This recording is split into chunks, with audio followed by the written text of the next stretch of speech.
ଜାଣିଥିବେ ଯେତେବେଳେ ମୁଁ ଭିଡ଼ିଓ କରେ କମେଣ୍ଟରେ ଆସେ କି ଭଦ୍ରକର ହୋମଗାର୍ଡ଼ କେବେ ହେବ। ତେବେ ସ୍ପେଶାଲି ଭଦ୍ରକ ଜିଲ୍ଲାର ପିଲାମାନଙ୍କ ପାଇଁ ଏହି ଭିଡ଼ିଓଟି ଇମ୍ପୋର୍ଟାଣ୍ଟ ରହିବ। ତେବେ ଭଦ୍ରକ ଜିଲ୍ଲାର କେବେ ହେବ ହୋମଗାର୍ଡ଼ର ଇଣ୍ଟରଭ୍ୟୁ ଆଉ ଗୁଜବ ଠାରୁ ଆପଣ ଦୂରେଇ ରହିବେ। ମୁଁ ସମ୍ପୂର୍ଣ୍ଣ ତଥ୍ୟ ଆପଣଙ୍କୁ ଜଣାଇବି। ଆପଣ ଜାଣିଛନ୍ତି ମୋ ଘର ହେଉଛି ଭଦ୍ରକ, ତେଣୁକରି ବହୁତ ସାରା ପିଲା ଜାଣିଛନ୍ତି ମୋ ଘର ଭଦ୍ରକ ଯେହେତୁ, ତ ଅପଡ଼େଟ୍ ମୋ ପାଖରେ ପ୍ରାୟତଃ ଥାଇପାରେ। ତେଣୁକରି ଆପଣମାନଙ୍କ ଭିତରେ ବହୁତ ସାରା ପିଲା ମୋତେ ପ୍ରାୟ ସମୟ ପଚାରନ୍ତି ଭାଇ ଭଦ୍ରକ ଜିଲ୍ଲାର ଟିକେ ଭିଡ଼ିଓ କର, ଜିଲ୍ଲାର ପଛରେ ଆସିକି ଅନ୍ୟ ଜିଲ୍ଲାରେ ହେଇଗଲାଣି କ'ଣ, ଭଦ୍ରକରେ କ'ଣ ସବୁ ଜିନିଷ ବିକ୍ରି ବାଗରେ ହେଇଗଲାଣି ନା କ'ଣ, ଯାହା ବି କିଛି ଡାଉଟ୍ ଅଛି ମୁଁ ସବୁ ଜିନିଷ କ୍ଲିୟର କରିବି। ଆପଣ ସମସ୍ତେ ଭିଡ଼ିଓଟି ପ୍ରଥମେ ଆପଣ ଏଇ ନୋଟିଫିକେସନକୁ ଲକ୍ଷ୍ୟ କରନ୍ତୁ। ଏଇଟା ହେଉଛି ଆପଣଙ୍କର 5/2/2025ର ଏଇ ନୋଟିଫିକେସନଟା, ଯାହାକି ଆପଣମାନଙ୍କ ଟୋଟାଲ ଉପରେ ଭ୍ୟାକେନ୍ସି ଯଦି କହିବା ଆପଣମାନଙ୍କର ଥିଲା 47 ଆପଣଙ୍କର ଭ୍ୟାକେନ୍ସି, ଯାହାକି 40ଟା ପୁରୁଷଙ୍କ ପାଇଁ 7ଟା ମହିଳାମାନଙ୍କ ପାଇଁ। ତେବେ ୟାର ଆବେଦନ ପ୍ରକ୍ରିୟା ସରିଯାଇଛି, କିନ୍ତୁ ଏବେ ବି ସୁଦ୍ଧା କୌଣସି ଇଣ୍ଟରଭ୍ୟୁ ହେଇନି। ତେବେ ଇଣ୍ଟରଭ୍ୟୁ ନ ହେବାର କାରଣ କ'ଣ ମୁଁ ଆପଣଙ୍କୁ କ୍ଲିୟର କରିବାକୁ ରଖୁଛି, ଶୁଣନ୍ତୁ। ଆପଣ ଜାଣିଛନ୍ତି ସବୁ ଜିଲ୍ଲାର ସମାନ ଭାବରେ ମାନେ କ'ଣ ଇଣ୍ଟରଭ୍ୟୁ ହେଉନାହିଁ। ତେଣୁ କରିକି ମୁଁ ଆପଣଙ୍କୁ ସବୁବେଳେ ଗୋଟେ କଥା କହି ଆସୁଛି, ଏସବୁ ଜିନିଷ ଆପଣଙ୍କର ନିଜ ଜିଲ୍ଲାର ଏସ୍ପିଙ୍କ ଉପରେ ଡିପେଣ୍ଡ କରୁଛି। ତେବେ ଭଦ୍ରକ ଜିଲ୍ଲା ଗୋଟେ ଆପଣମାନେ ଜାଣିଛନ୍ତି ଏଇଟା ଗୋଟେ ଭାଇଚାରାର ଗୋଟେ ସହର। ତେବେ ଏଥିରେ ପୁଲିସକୁ, ଡିଷ୍ଟ୍ରିକ୍ଟ ପୁଲିସକୁ, ଆମର ଭଦ୍ରକ ପୁଲିସକୁ ବହୁତ ଚ୍ୟାଲେଞ୍ଜ ରହୁଛି ସବୁବେଳେ, କାହିଁକିନା ଶାନ୍ତି ଶୃଙ୍ଖଳା ବଜାୟ ରଖିବା ପାଇଁ। ଆଉ ଏବେ ଦେଖନ୍ତୁ ଭଦ୍ରକର ପ୍ରସିଦ୍ଧ ଆମର କାଳୀପୂଜା। ତେବେ କାଳୀପୂଜା ପରେ ପରେ ଆପଣମାନଙ୍କର ଇଣ୍ଟରଭ୍ୟୁ ଖୁବ୍ ଶୀଘ୍ର ହୋଇଯିବ, ଯେଉଁଟା ମୁଁ ଆପଣଙ୍କୁ କହି ରଖୁଛି। କାହିଁକିନା ୟା ପରେ ଆପଣମାନଙ୍କର ଯେଉଁଟା ଡିଷ୍ଟ୍ରିକ୍ଟ ପୁଲିସ ୱାଇଏସ୍ଏଫ୍ ଆସିବା ପାଇଁ ଆସୁଛି। ତେବେ କାଳୀପୂଜା ପରେ ପରେ ଆପଣମାନଙ୍କର ଇଣ୍ଟରଭ୍ୟୁ ହୋଇଯିବ। ଆଉ ତାହା ସହିତ ଆଉ ଗୋଟେ ମୁଁ ଇମ୍ପୋର୍ଟାଣ୍ଟ କଥା କହିବା ପାଇଁ ଚାହିଁବି, ଏଥରକ ସ୍ୱଚ୍ଛତାର ସହିତ ହେବ। ବହୁତ ସାରା ପିଲା ଭାବୁଛନ୍ତି ସାର୍ ବୋଧେ ବିକ୍ରି ବାକିରି ହେଇଗଲାଣି, କାହିଁକିନା କିଏ କେଉଁମାନେ ଏମ୍ଏଲ୍ଏ ସହିତ କଥାବାର୍ତ୍ତା କରୁଛନ୍ତି, ତ କିଏ ହୋମଗାର୍ଡ଼ରେ କିଏ କର୍ମଚାରୀ ଅଛନ୍ତି, କିଏ ଡିଷ୍ଟ୍ରିକ୍ଟ ପୁଲିସରେ କିଏ କର୍ମଚାରୀ ଅଛନ୍ତି, ସେମାନଙ୍କ ସହିତ ଯୋଗାଯୋଗ କରିକି ପିଲାମାନେ ପଇସା ଦେଇସାରିଲେଣି। ଦେଖ ଭାଇ, ଗୁଜବ ଠାରୁ ଦୂରେଇ ରୁହନ୍ତୁ। ଯଦି ଆପଣଙ୍କ ପାଖରେ ସଫିସିଏଣ୍ଟ ପ୍ରମାଣ ଅଛି ତାହେଲେ ଆପଣମାନେ ପ୍ରମାଣ ରଖନ୍ତୁ, ତ ଆପଣମାନେ ଅଭିଯୋଗ କରନ୍ତୁ। ତ ଆପଣଙ୍କର ଅଭିଯୋଗ ନିହାତି ରୂପେ ଆପଣମାନଙ୍କର କାମରେ ଆସିବ, ଆଉ ଆପଣଙ୍କର ନାଁଟା ମଧ୍ୟ ଗୁପ୍ତ ରହିବ।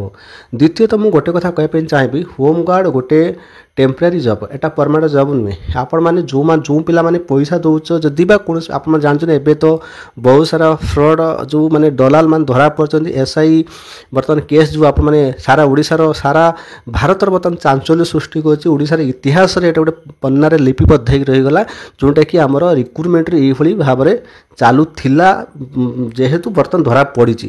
ତ ଯାହା ବି ହେଉ, ତ କେଉଁଠି ନା କେଉଁଠି ଏବେ ଯେଉଁ ଦଲାଲ ମାନେ ଯେଉଁ ଦଲାଲ କାମ କରିବା ପାଇଁ ଚେଷ୍ଟା କରିବେ, ସେମାନେ 10 ଥର ଚିନ୍ତା କରିବେ। ଆଉ ଏବେ ଦେଖନ୍ତୁ ଯିଏ ବି ହେଉ, ତ ଯିଏ ବି ହେଉ ଯେକୌଣସି ଗୋଟେ ଖରାପ କାମ କରିବା ପୂର୍ବରୁ 10 ଥର ଚିନ୍ତା କରିବ।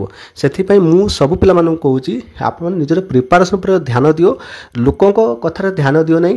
ଯଦି ବା କୌଣସି ପିଲା ପଇସା ଦେଇଛ କାହାକୁ, କୌଣସି ପୁଲିସ ଅଫିସରକୁ ପଇସା ଦେଇଛ, କୌଣସି ହୋମଗାର୍ଡ଼ ପିଲାମାନଙ୍କୁ ପଇସା ଦେଇଛ, ତ ପଇସା ଭାଇ ରିଟର୍ନ ନେଇ ଆସ। କାହିଁକିନା ଏଥରକ କୌଣସି ପ୍ରକାର କରପ୍ସନ୍ ହେବାର ଚାନ୍ସ ନାହିଁ। ଆପଣମାନେ ନିଜର ଯୋଗ୍ୟତା ଅନୁସାରେ ଆପଣମାନେ ଚାକିରି ପାଇବେ। ଏଥିରେ ଆପଣମାନଙ୍କର ଫିଜିକାଲ ମଧ୍ୟ ରହିବ, ଆପଣଙ୍କର ଲିଖିତ ପରୀକ୍ଷା ରହିବ।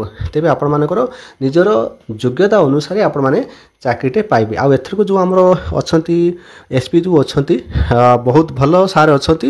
ଆଉ ଏବେ ଦେଖନ୍ତୁ ଭଦ୍ରକ ଜିଲ୍ଲାର ଯାହା ବି କିଛି ଆପଣମାନଙ୍କର ହେବ, ତ ପୂର୍ବରୁ କ'ଣ ହେଇଥିଲା ଅଲଗା କଥା, କିନ୍ତୁ ଏବେ ଯାହା ହେବ ମୁଁ ଆପଣଙ୍କୁ କହୁଛି ସ୍ୱଚ୍ଛତାର ସହିତ ହେବ।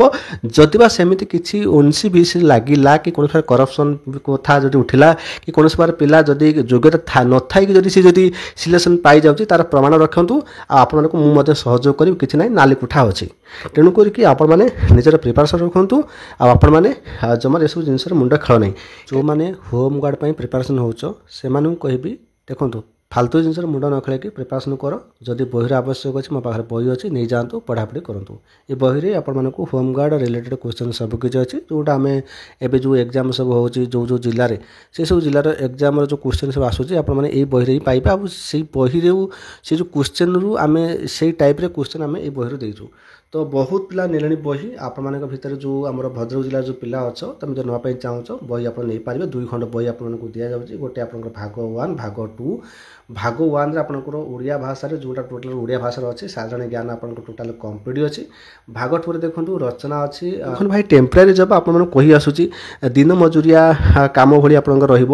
ଡ୍ୟୁଟି କଲେ ପଇସା ପାଇବେ, ନହେଲେ ପଇସା ପାଇବେନି। ଏଇଟା ଗୋଟେ ତଳତଳିଆ ପୋଷ୍ଟ। ତେଣୁକରି ଆପଣମାନେ ପଇସା 3 ଲକ୍ଷ 2 ଲକ୍ଷ ଦେଇକି କାହିଁକି ଆପଣମାନେ ନିଜର ପଇସାଟାକୁ ନଷ୍ଟ କରୁଛନ୍ତି ଆଜ୍ଞା କହିଲେ? ଯଦି ବା କେହି ଯଦି ଏମିତିକି ପଇସା ଦେଇକି ଚାକିରି କରିବା ପାଇଁ ଚାହୁଁଥିବ, ମୁଁ ସମସ୍ତଙ୍କୁ ଗୋଟେ କଥା କହୁଛି, ମୁଁ ତ ଜାଣିନି କି ପଇସା କିଏ ଦେଉଛି କ'ଣ ନାହିଁ। ତ ଯାହା ବି ହେଉ, ଯଦି ଆପଣମାନଙ୍କ ଭିତରେ ଯଦି ସେମିତି ମାଇଣ୍ଡରେ ଥାଏ କି ହଁ ମୁଁ ପଇସା ଦେଇକି ମୁଁ ଚାକିରିଟା ପାଇବି, କ'ଣ ବା ଲାଭ ମିଳିବ? ଲକ୍ଷେ ହଉ 2 ଲକ୍ଷ ହଉ ଯାହା ବି ହଉ ଭାଇ ଯେତିକି ପଇସା ଆପଣମାନେ ଦେଇକି ଚାକିରି କରୁଛନ୍ତି ସେତିକି ପଇସା ଗୋଟେ ବିଜନେସ୍ କରୁନାହାନ୍ତି, ଠେଲା ରଖୁନାହାନ୍ତି, ଫାଷ୍ଟଫୁଡ଼ ଦୋକାନ କରୁନାହାନ୍ତି, ଲାଇଫ୍ରେ ବହୁତ ଆଗକୁ ଯିବେ। ଆଉ ଏ 3 ବର୍ଷ ଚାକିରି ଭିତରେ ଆପଣମାନେ କେବେ ବାହାରିବେ କେବେ ରହିବେ ତାର କିଛି ଗ୍ୟାରେଣ୍ଟି ନାହିଁ। ତେଣୁକରି ପଇସା ଦେଇକି ଜମାରୁ ଚାକିରି ପାଇଁ ଆପଣମାନେ ଲୋଭ କର ନାହିଁ। ବାକି ରହିଲା ଡିଫେନ୍ସ ଚାକିରି। ଡିଫେନ୍ସ ଗୋଟେ ଚାକିରି ଗୋଟେ ଡିସିପ୍ଲିନ୍ ସେବା। ଆପଣମାନେ ପଇସା ଦେଇକି ଚାକିରି କରିବେ ମାନେ ଆପଣମାନଙ୍କର ମାନେ ମନଟା ପାପ ମନ ରହିବ, ମାନେ ଆପଣମାନେ କୌଣସି ପ୍ରକାର ସେବା କରିବାର ମନୋବୃତ୍ତି ରହିବନି। ଆପଣମାନେ ପଇସା ଦେଇଛନ୍ତି ଯେହେତୁ ଆପଣ ପଇସା ଉଠାଇବା ପାଇଁ ଆପଣ ସେଇଭଳିଆ କାମ କରିବା ପାଇଁ ଚେଷ୍ଟା କରିବେ। ଆଉ ଯେଉଁ ଡିପାର୍ଟମେଣ୍ଟରେ ଯେଉଁମାନେ ଦଲାଲ କାମ କରୁଛନ୍ତି ଡିପାର୍ଟମେଣ୍ଟରେ ଥାଇକି ଯେଉଁମାନେ ଏଇ ଯେଉଁ ଦଲାଲ କାମ କରୁଛନ୍ତି ସେମାନେ ପଇସା ଦେଇକି ଅବଶ୍ୟ କରିଥିବେ, ସେମାନେ ତାଙ୍କ ଲୋଭଟା ରହୁଛି, ସେମାନେ ଏଇ ଜିନିଷ କରୁଛନ୍ତି। ଏବେ ତ ଧରା ପଡ଼ୁଛନ୍ତି ନା, ଏବେ ତ ଧରା ପଡ଼ିବେ ଆଗକୁ। ସେଥିପାଇଁ ମୁଁ ଆପଣଙ୍କୁ କହୁଛି କି ଏସବୁ ଜିନିଷର ମୁଣ୍ଡ ଖେଳ ନାହିଁ। ଆଉ ଆପଣମାନଙ୍କର ଗୋଟେ ଇମ୍ପୋର୍ଟାଣ୍ଟ କଥା କହୁ ଶୁଣ, ଇଏ ଆପଣମାନଙ୍କ ରିଜେକ୍ଟ ଲିଷ୍ଟ ଆସିଯାଇଥିଲା।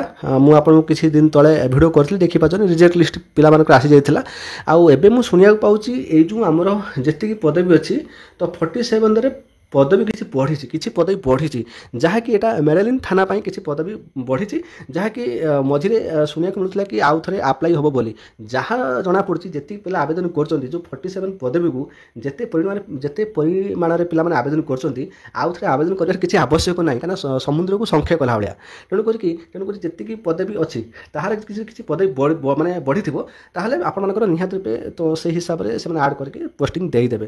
କିନ୍ତୁ ସେମିତି କିଛି ଆପଣମାନେ ଗୁଜବ ଠାରୁ ଦୂରେଇ ରୁହନ୍ତୁ। ପୋଷ୍ଟ ବିକ୍ରି ହେଇଗଲାଣି ବୋଧେ, କ'ଣ ଭିତରେ କାମ ସରିଗଲାଣି, ଭାଇ ଏଇଟା ଗୋଟେ ଆପଣମାନଙ୍କର ମାନସିକତା ଯେଉଁ ରହୁଛି ତ ସେଇଟା ସ୍ୱାଭାବିକ କଥା। କାରଣ ଆପଣମାନେ ଜାଣିଥିବେ ଏତେ ଦିନ ହେଲା ଯେହେତୁ ଆପଣମାନଙ୍କର ଫର୍ମ ପଇଲାଣି କିଛି ତ ହେଉନି, ମାନେ ତ କିଛି ନା କିଛି ହେଇଯାଇଥିବ, ଆପଣମାନେ ଏହା ଭାବୁଛନ୍ତି। ସେମିତି ନୁହେଁ, ଆପଣଙ୍କ ପାଖକୁ ଫୋନ୍ ଆସିପାରେ କିମ୍ବା ଆପଣଙ୍କ ଘରକୁ ଇନଫର୍ମେସନ୍ ଆସିପାରେ, କିମ୍ବା ଆପଣମାନେ ଆମ ଚ୍ୟାନେଲକୁ ତ ଫଲୋ କରୁଛନ୍ତି ନା, ଫଲୋ କରିବେ, ମୁଁ ଆପଣଙ୍କୁ ଇନଫର୍ମେସନ୍ ଦେବି। ନହେଲେ ଆପଣ ନିଜ ପାଖାପାଖି ଥାନା ଯେଉଁ ଅଛି ସେଠି ଆପଣ ପଚାରି ବୁଝିପାରିବେ।